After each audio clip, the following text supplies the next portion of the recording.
सादर नमस्कार, सादर जय जिनेंद्र। क्षमा ब्रेकिंग जैन न्यूज प्रतिदिन प्रातः, दोपहर एवं रात्रि में देश भर से संपूर्ण जैन समाज से संबंधित सही और सकारात्मक समाचारों के लिए देखना और सुनना न भूलें। साथ में आपसे विनम्र निवेदन है कि यदि आपने इस चैनल को सब्सक्राइब नहीं किया है तो कृपया अवश्य कीजिए और शेयर और लाइक करके धर्म प्रभावना में सहयोगी एवं सहभागी बनिए। जो मंत्र जाप करते हैं उसमें कई लोग माला का उपयोग करते हैं और कई लोग सीधे अंगुली से ही जाप करते हैं।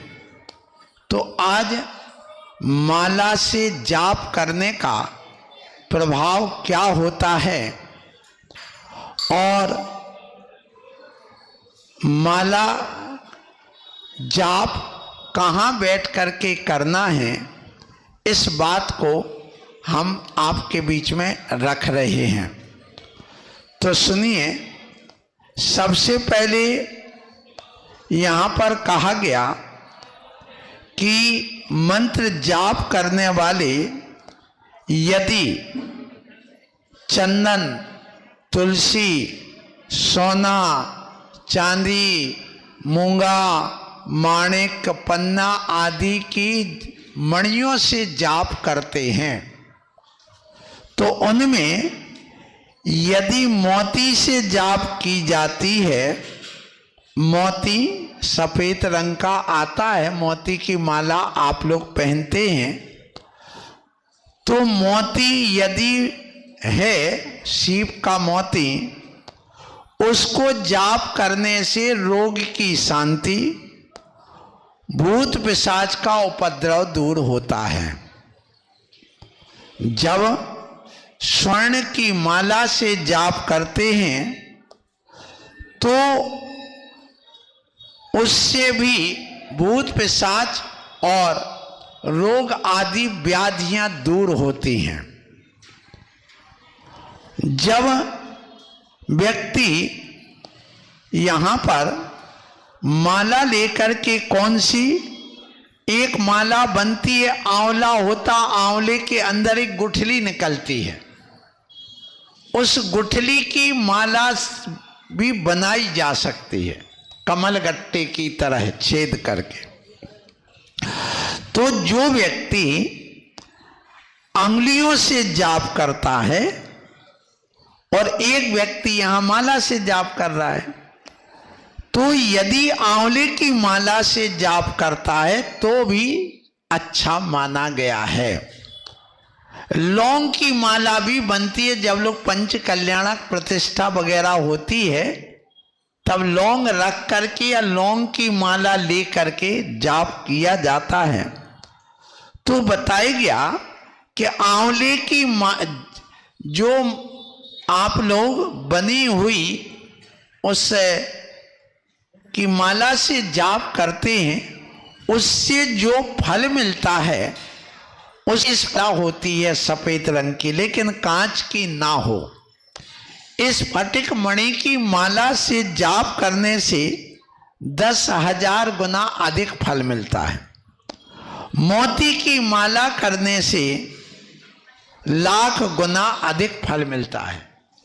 कमल गट्टा की माला से जाप करने से 10 लाख गुना अधिक फल मिलता है और सोने की माला से जाप करने से करोड़ गुना अधिक फल मिलता है। ये जो बात आई है, अब ये बात गृहस्थों के लिए, मुनियों के साथ में ये घटित नहीं होती है, क्योंकि महाराज को अपनी आत्म सिद्धि करना है, ना कि दुनिया के लौकिक कोई सिद्धि करना है। अब जब जाप करते हैं तो एक माला है क्या, माला करते समय अब देखिए जाप करते हैं तो अग्रभाग से जाप करना और माला को मेरु लांग करके जाप करना, इनमें भी बहुत बड़ा अंतर होता है। सो यहां पर ये बात आ गई, हाँ आ गई। ये माला जो है ना, ये नकली माला है, इस नकली माला से जाप नहीं करना चाहिए। यदि ये चांदी की है तो श्रेष्ठ है, और यदि सोने की है तो श्रेष्ठ है। आपने ये लोहे नकली एल्यूमिनियम की माला वाली लेकर के जाप किया है तो ये अशुभ होती है। सुनिए, अब बात ये आ गई, ये जब जाप करते हैं तो जाप किस उंगली से करना? तो ये 3 उंगली में जहां पकड़ा हो, ये 3 उंगली श्रेष्ठ मानी गई। यहां पर आप यूं करके इस प्रकार से जाप करते हैं।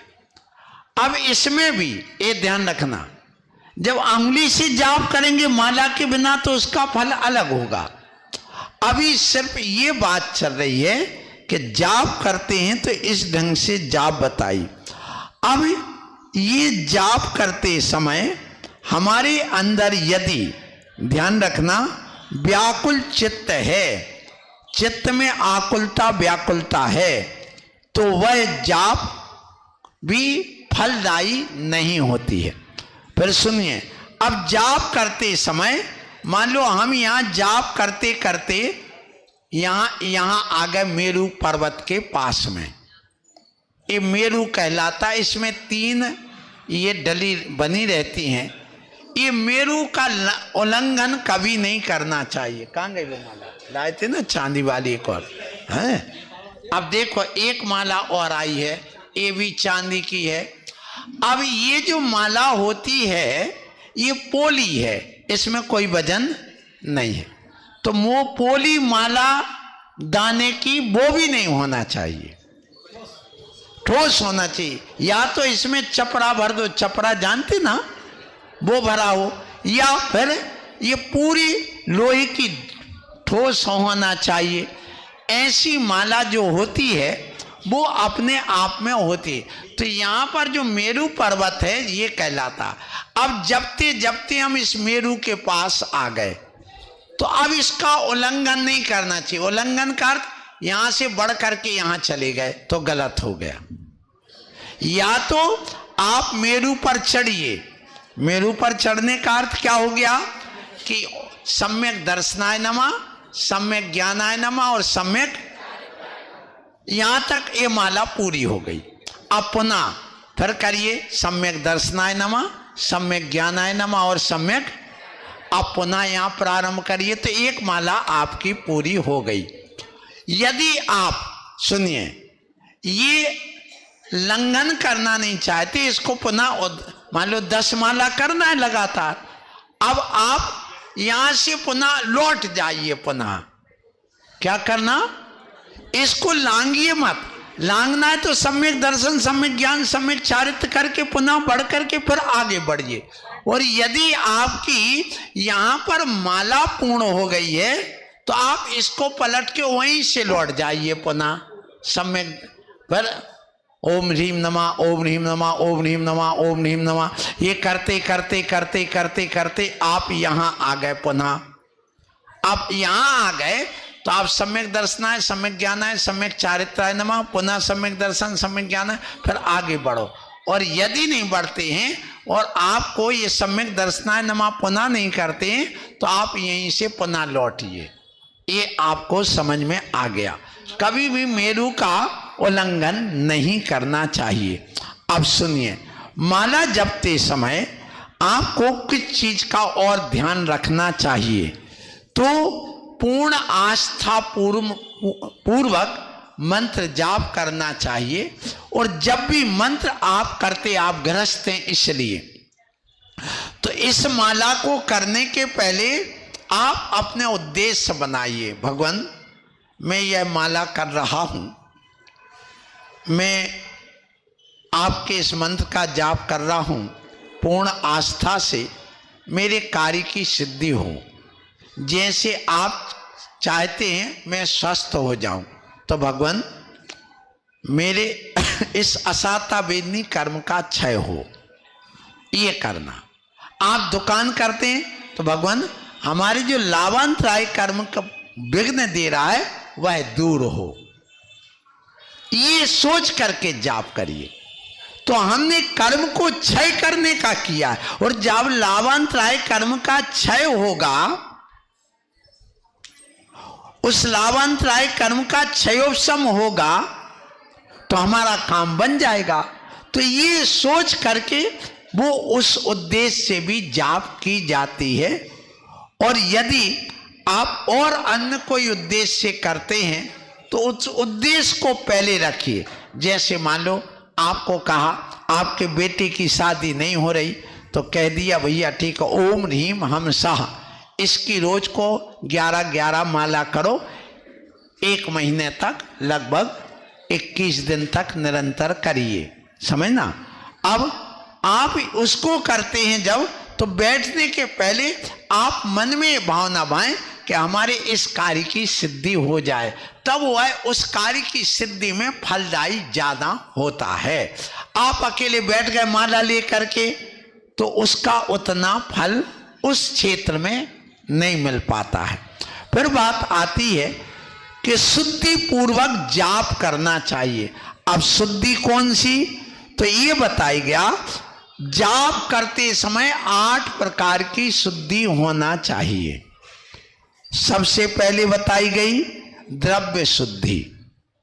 द्रव्य शुद्धि कौन सी, जो माला है यह शुद्ध हो, यह माला शुद्ध हो, माला अशुद्ध ना हो। यदि माला अशुद्ध है तो आपके कार्य की सिद्धि नहीं होगी। अब माला अशुद्ध कैसे, अब जैसे मान लो यहाँ लाए थे लाल मोती, वो लाल वाली माला है, अब देखिए ये माला है, ये मूंगा की माला है, काय की, मूंगा की माला।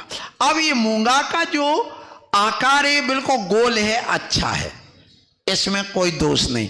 यदि यह टूटा है, कई बार ऐसे कोई टूट जाता है, यदि टूटा हुआ है तो वह अशुद्ध है। और टूटे इस दाने से जाप करोगे तो मन में चंचलता पैदा होगी और कष्ट पैदा होगा जीवन में।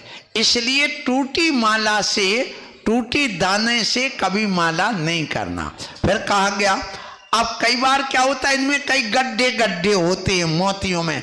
आप लोग मूंगा वगैरह जो खरीदते हैं, और खास करके मोती आजकल सीप में बनते हैं, और ये भी मशीनों से बनने लगे मूंगा वगैरह, तो उसमें कई गड्ढे वगैरह रह जाते हैं। यदि गड्ढा होगा तो आपके स्वास्थ्य और धन की हानि होगी। तो गड्ढे वाली माला से कभी जाप ना करें।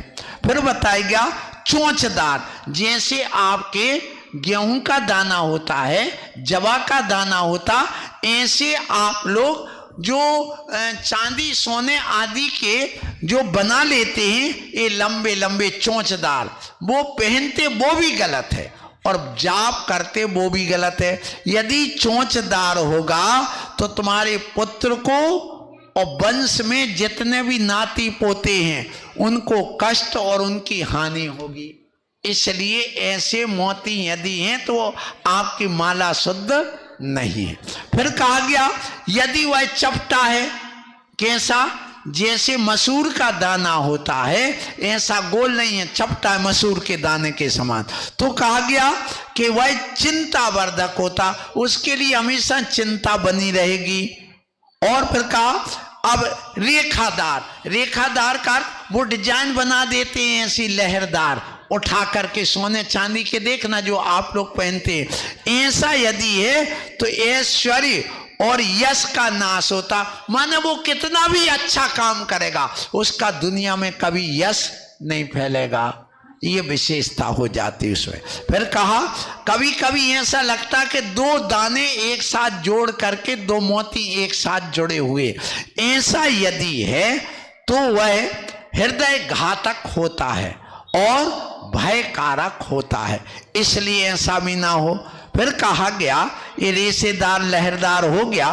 फिर कहा गया कि लंबा बेडोल है, उसका कोई आकार ही प्रकार समझ में नहीं आ रहा, कोई दाना कैसा कोई दाना कैसा है, ऐसे जाप करोगे तो बुद्धि और बल की हानि होती है।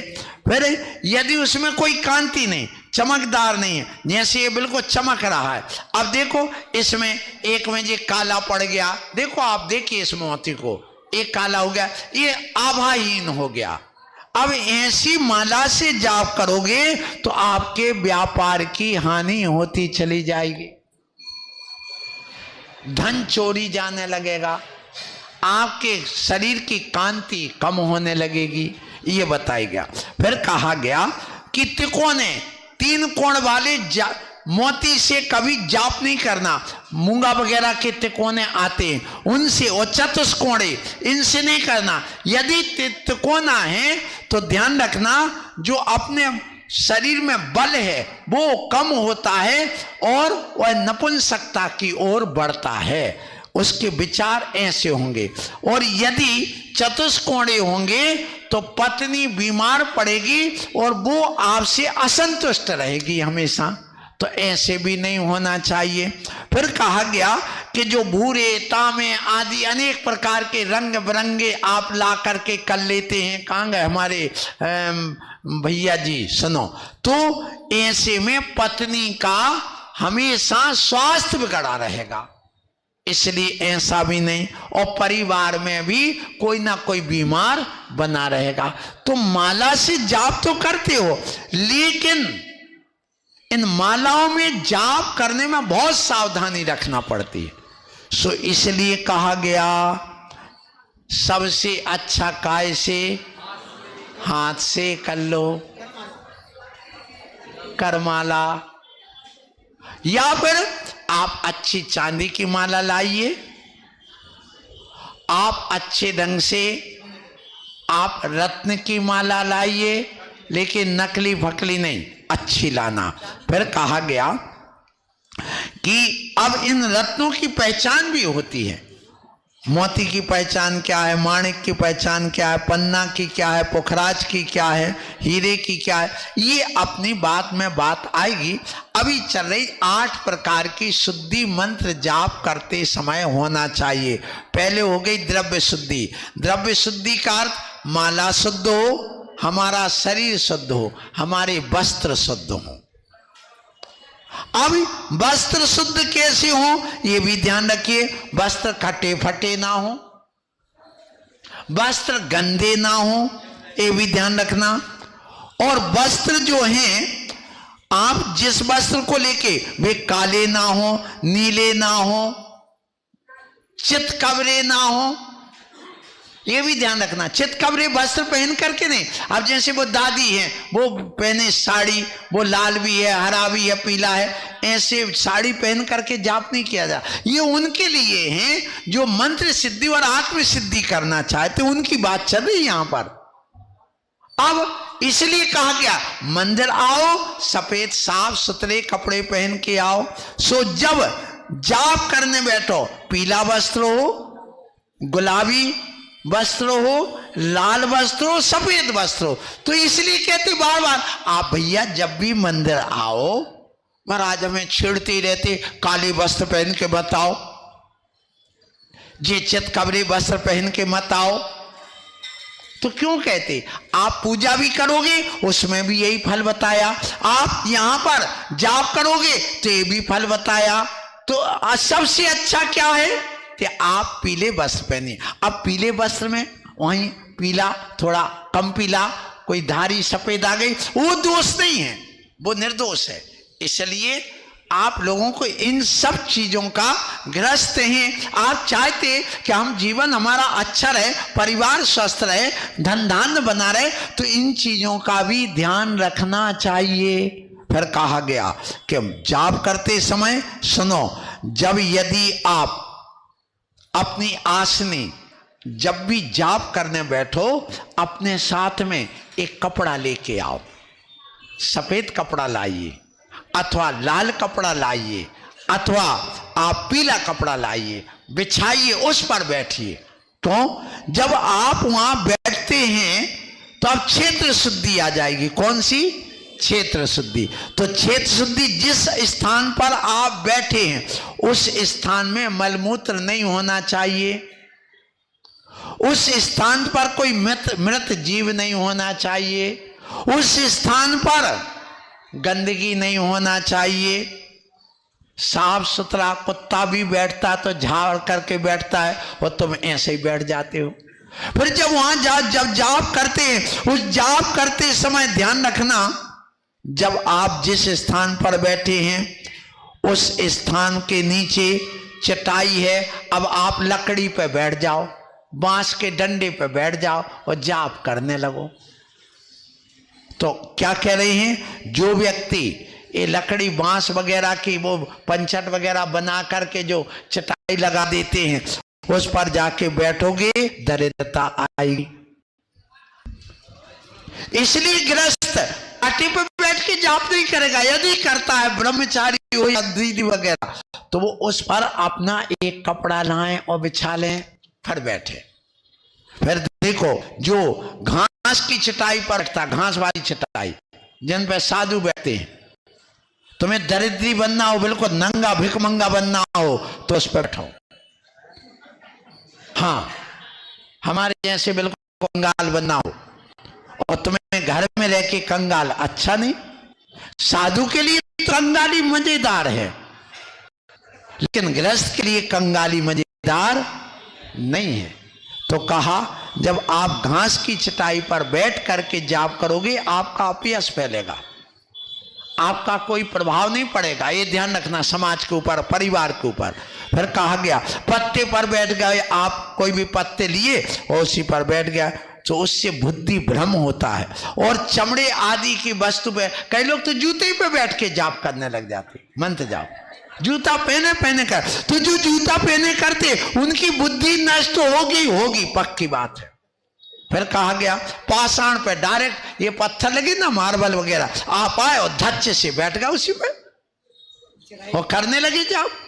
सो कहते नहीं, जो व्यक्ति पाषाण पर डायरेक्ट बैठ करके जाप या पूजा करता है, सुनो, उसके लिए व्याधि रोग नियम से होता है, वो बीमार पड़ने लग जाता है। आप कहोगे महाराज हम तो मंत्र कर रहे, पूजा कर रहे, हम बीमार काहे पड़ रहे?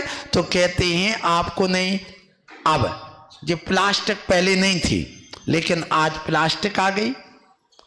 अभी जो आप बैठे प्लास्टिक पर बैठे, अब प्लास्टिक की चटाई वर्तमान में होती है, तो वह प्लास्टिक की भी चटाई कैसी होना चाहिए मंदिर में? लाइट पीली हो, लाल हो, सफेद हो, लेकिन ये हरी ना हो। लेकिन आज सब चटाइयां कौन सी हैं? हरी। अब जब तुम उस पर बैठो तो अपना कपड़ा लाइए, उस पर कपड़ा बिछाइए, फिर बैठिए।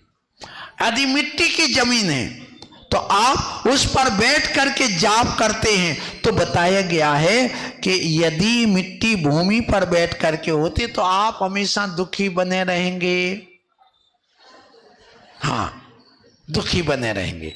तो क्या करना, इससे सबसे अच्छा सुन लो, आप अच्छे पीले, लाल, गुलाबी और सफेद वस्त्र पहन करके आए, रोज मंदिर आए।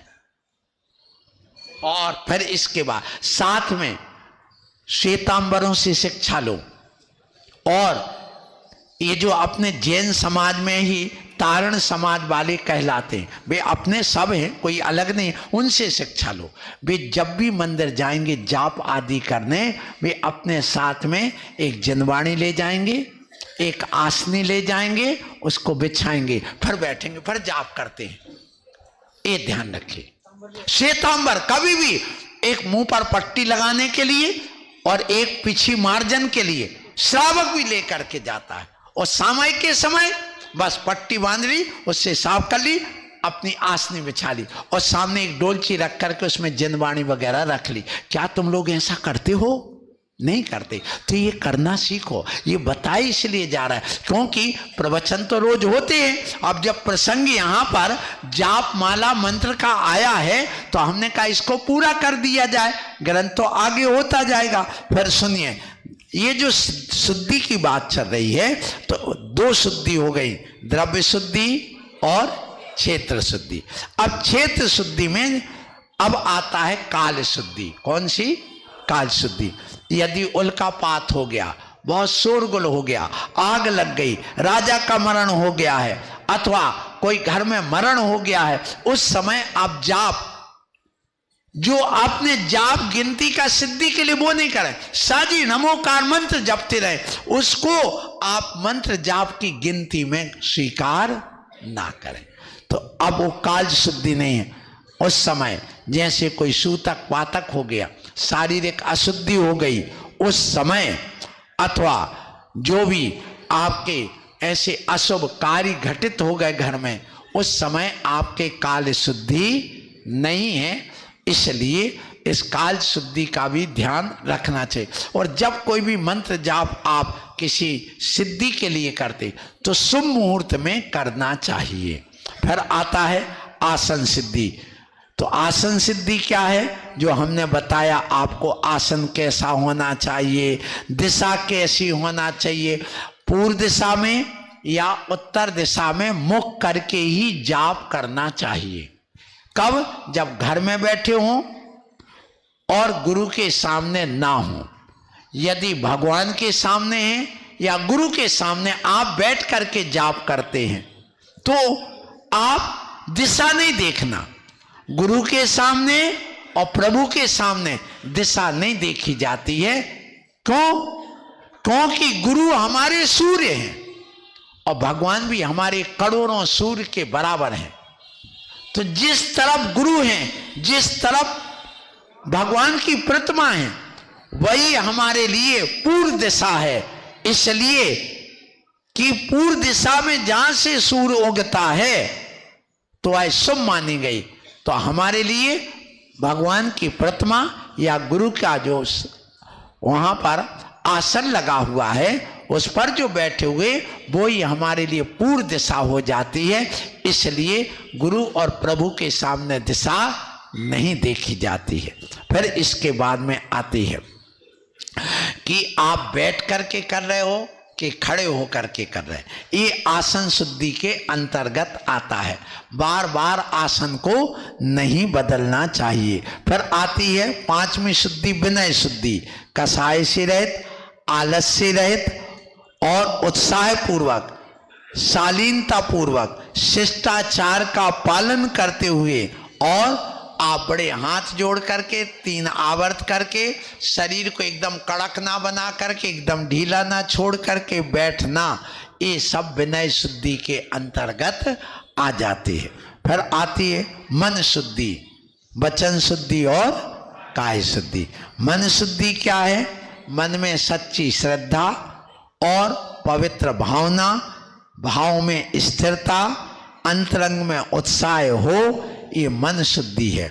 और वचन शुद्धि, हमारे उच्चारण सही हो, अनावश्यक ना हो और कोई भी पद में कमी ना हो और सत्य हो, तो हमारा ये वचन शुद्धि कही गई है।